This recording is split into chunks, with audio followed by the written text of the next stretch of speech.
Au sommaire de cette édition au Ghana, le candidat de l'opposition John Mahama a annoncé ce jeudi soir qu'il contestait sa défaite à la présidentielle face à Nana Akufo-Addo.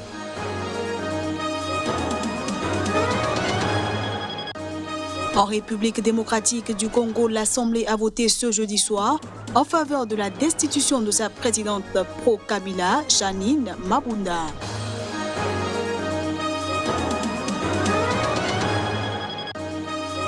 Et puis au Cameroun, l'ONG Amnesty International a accusé ce jeudi le régime du président Paul Biya de poursuivre une implacable répression des opposants.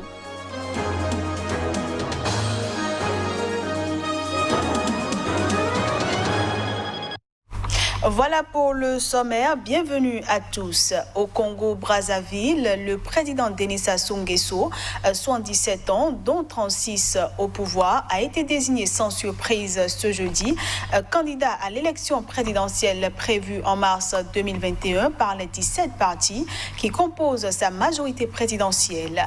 Nous nous battrons vaillamment avec courage pour convaincre le président de la majorité pour qu'il accepte les implorations et les exhortations de sa base politique, a déclaré Pierre Moussa, président par intérim de la majorité présidentielle, au cours d'une conférence de presse.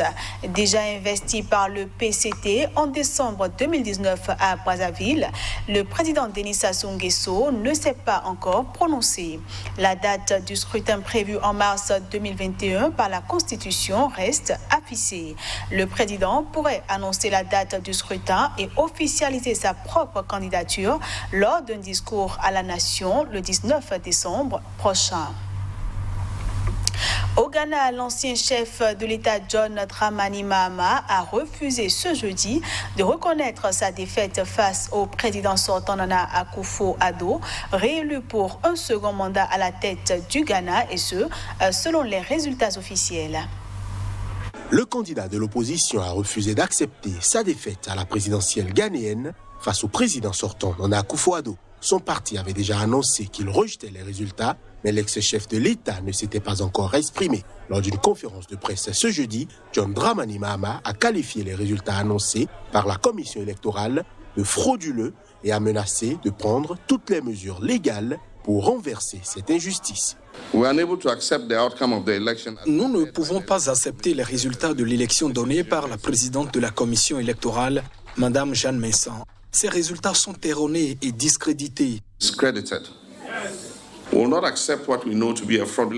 Nous n'accepterons pas les résultats frauduleux de ces élections et nous prendrons toutes les mesures légitimes pour inverser cette injustice.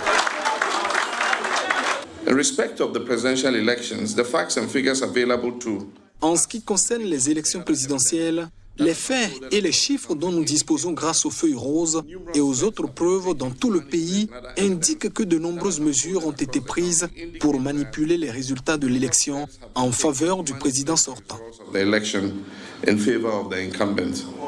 Les résultats définitifs des législatives n'ont pas encore été annoncés par la commission électorale. Mais selon les résultats provisoires très serrés, sur les 275 députés, 137 appartiennent à la majorité présidentielle, 136 au parti de John Mahama et 1 est indépendant.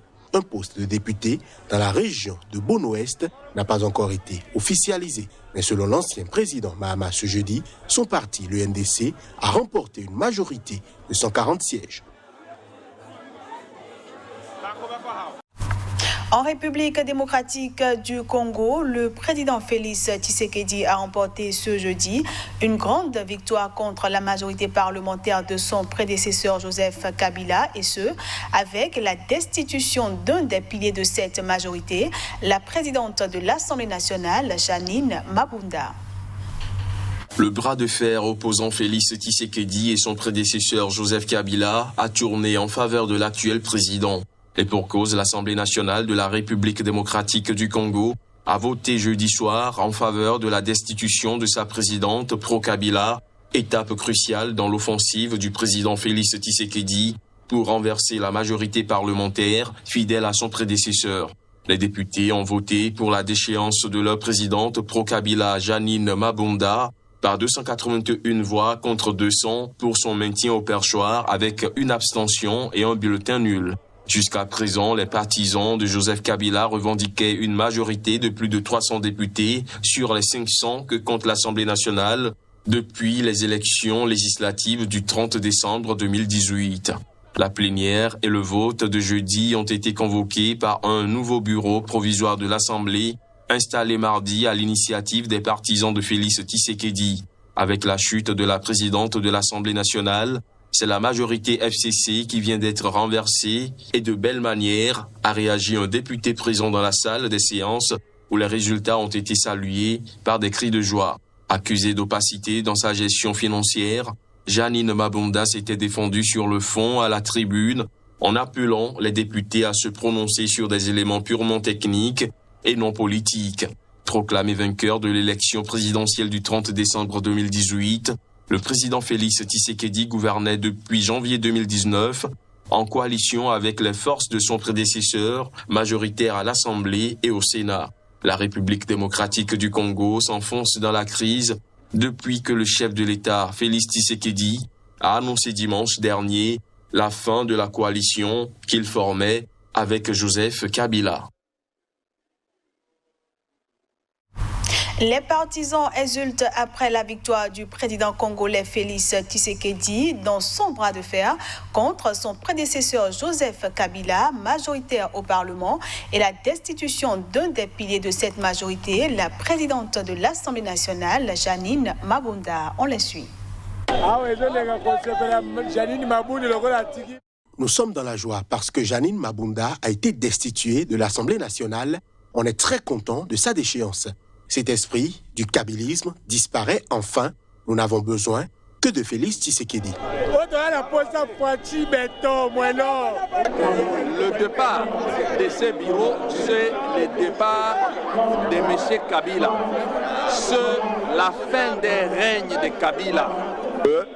Tout ce que nous avons fait ici a été, a eu une base confectionnée de tricherie. Donc, en fait, on devait rejeter toute cette parade qu'on est en train de voir ici et on ne devait même pas procéder au vote.